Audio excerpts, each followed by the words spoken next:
बिस्मिल्लाहिर्रहमानिर्रहीम, अस्सलाम वालेकुम। टीवी टुडे के साथ मैं हूं इस्मा शौकत। आज हम आपको बताने जा रहे हैं कि आपका फ्रिज कौन से खतरनाक इन्फेक्शन का सबब बन सकता है। मौजूदा दौर में फ्रिज के बगैर जिंदगी गुजारना बहुत मुश्किल है। हम सबको होता है कि हम ठंडी चीजें खाएं और फ्रिज जो है हर घर का एक हिस्सा बन चुका है। लेकिन क्या आपको इस बात का अंदाजा है कि आपका फ्रिज यूटीआई इन्फेक्शन का सबब बन सकता है? अब यूटीआई क्या होता है? बहुत सी खवातीन इस टाइम जो है 70% खवातीन यूटीआई का शिकार हैं, चाहे वो हामला खवातीन हो और उनकी प्रेगनेंसी का टाइम हो या फिर एक नॉर्मल खातून भी हो तो वो भी यूटीआई को फेस करिए। इस हवाले से एक अमरीकी तहकीक में ये बताया गया है कि अपनी जिंदगी में 60% खवातीन इस इन्फेक्शन में मुब्तला होती हैं, जिसका अहम किरदार फ्रिज अदा कर रहा होता है ना। हैरत की बात, तहकीक के मुताबिक 1990 और 2019 तक तकरीबन 70% केसेस जो हैं इस इन्फेक्शन के सामने आ चुके हैं। यूरिन की नाली के इन्फेक्शन को जो है वो यूटीआई कहा जाता है, जो काफी तकलीफ साबित होता है। ये इन्फेक्शन जो है वो यूरिन के निजाम के किसी भी हिस्से में हो सकता है, जिसमें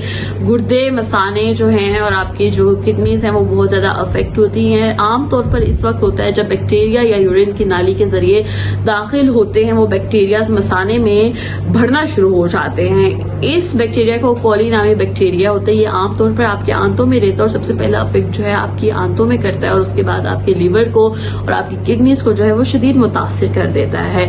अच्छा, माहिरीन क्या कहते हैं? माहिरीन कहते हैं कि अगर इस इन्फेक्शन का बर वक्त इलाज नहीं कराया जाता तो आपकी किडनीज फेल हो सकते हैं, आपके लीवर्स पे अफेक्ट हो सकते हैं, आपकी बॉडी का हर पार्ट जो है इसकी वजह से अफेक्ट हो सकते हैं। तो इस बीमारी को छोटा नहीं लेना चाहिए। अब ये फ्रिज से हम क्यों रिलेट करें, जी मैं आपको बताती हूँ।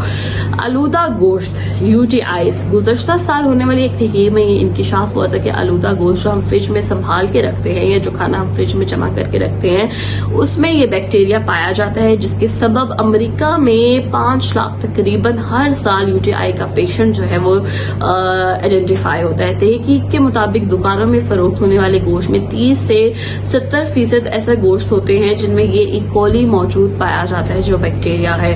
इस हवाले से खवातीन के सेहत के जो डॉक्टर हैं वो कहते हैं कि जो खवातीन प्रेग्नेंट होती हैं उनकी इमेच्योर डिलीवरी हो गया, बच्चे की ग्रोथ ना होना भी इस बैक्टीरिया के सबब होता है।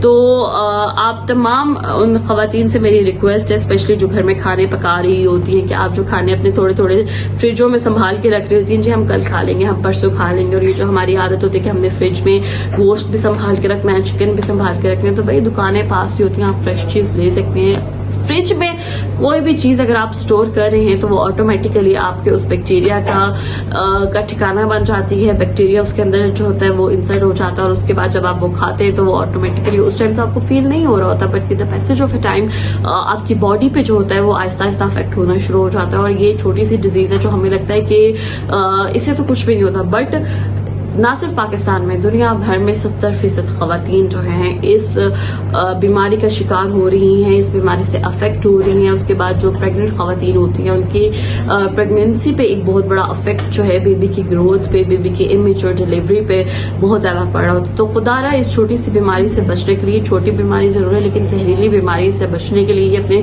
फ्रिज का इस्तेमाल जरूर करें, लेकिन गलत तरीके से ना करें कि खाना बच गया तो फ्रिज में उठा के रख दें और आपने गोश्त कई सालों का फ्रिज में संभाल के रखा हुआ है, चिकन के किसानों का संभाल के रखा हुआ है। तो आई होप जो खवातीन मेरा ये वीलॉग देख रहे होंगे उनको कहीं ना कोई हल्की सी पिंच बात मेरी की होगी। तो खुदारा अपनी सेहत का ख्याल रखें, अपने घर वालों की सेहत का ख्याल रखें। एक नए वीलॉग के साथ दोबारा हाजिर होंगे, तब तक के लिए इजाजत दीजिए। अल्लाह हाफिज।